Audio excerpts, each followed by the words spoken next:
Merci, Monsieur R. La parole est à Monsieur Carpentier pour le groupe des RDP. Merci, Madame la Présidente.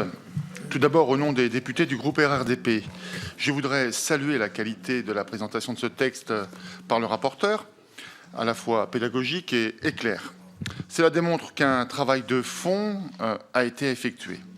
Cette proposition de loi est le prolongement, M. Falorni l'a dit, d'un long et rigoureux travail parlementaire qui a débuté au moment où des associations de défense du bien-être animal ont publié plusieurs vidéos montrant les conditions d'abattage d'animaux insupportables dans plusieurs abattoirs français.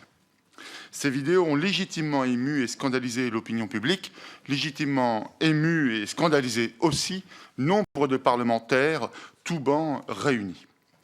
Dans les jours qui ont suivi ce scandale, à l'initiative d'Olivier Falorni, notre groupe, le groupe RDP, a permis la création d'une commission d'enquête parlementaire en rassemblant des députés de tous les groupes politiques. Cette commission, après de nombreuses auditions et visites de terrain, a fait plusieurs recommandations. La proposition de loi que nous examinons aujourd'hui en reprend plusieurs. Elle propose des mesures concrètes, pragmatiques et efficaces pour garantir le respect de l'animal dans chaque abattoir français. 3 grands sujets sont traités. D'abord, l'exigence de transparence. En créant un comité national d'éthique des abattoirs, celui-ci réunira toutes les parties prenantes, les élus locaux, les exploitants d'abattoirs, les éleveurs, les vétérinaires et les associations de protection animale et également les associations de consommateurs. Ce comité national d'éthique aura aussi sa déclinaison au niveau local avec un comité de suivi auprès de chaque abattoir. Ces comités auront l'avantage de rompre l'opacité actuellement de règles dans les abattoirs tout en favorisant le dialogue entre les différentes parties intéressées par le sujet. En plus de la transparence, il faut aussi renforcer les contrôles afin de faire évoluer les pratiques.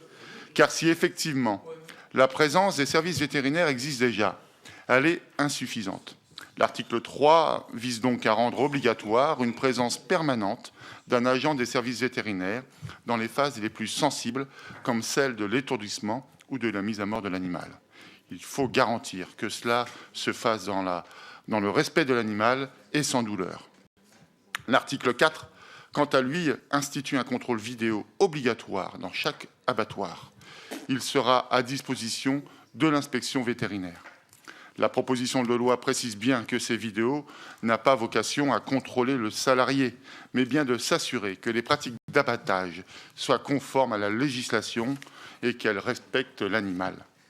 Enfin, après la transparence et le contrôle des pratiques, la proposition de loi prévoit des sanctions afin que tout manquement soit sévèrement sanctionné.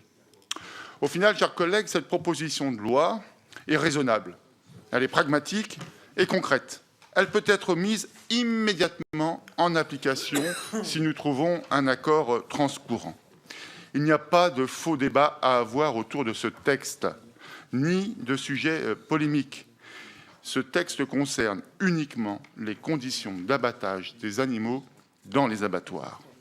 En aucun cas, il ne porte sur nos habitudes de consommation.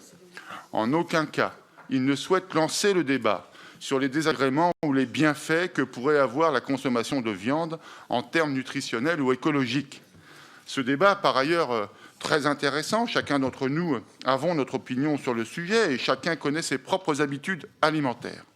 Néanmoins, ce débat, dans le cadre de cette loi, serait inutile et risquerait même de compromettre l'objectif fondamental de ce texte, à savoir faire avancer le respect de l'animal.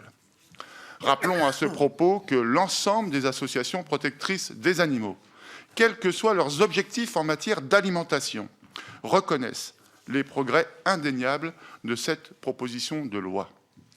Elles la tiennent positive parce qu'elle est pragmatique. À n'en pas douter, d'autres débats se dérouleront ici, dans cette assemblée, à l'occasion d'autres textes à propos de la consommation de viande. Mais aujourd'hui, ce n'est pas l'objet de notre débat. Pour terminer, mes chers collègues, depuis janvier 2015, les animaux ne sont plus considérés par notre législation comme des choses, mais bien comme des êtres vivants, doués de sensibilité. Nous avons voté une loi sur ce sujet. C'était une évolution portée par l'association 30 millions d'amis et soutenue par l'immense majorité de nos concitoyens. Ce texte que nous examinons aujourd'hui, qui j'espère sera appuyé par l'ensemble des groupes de notre Assemblée, est de ce point de vue une belle avancée. Il ne remet pas en cause nos modes de vie ou notre alimentation. Il n'enlève rien à personne. Il vise simplement à mettre un terme aux pratiques choquantes envers les animaux. Ce texte est un très bon texte. Merci. Nous le voterons avec enthousiasme. Merci.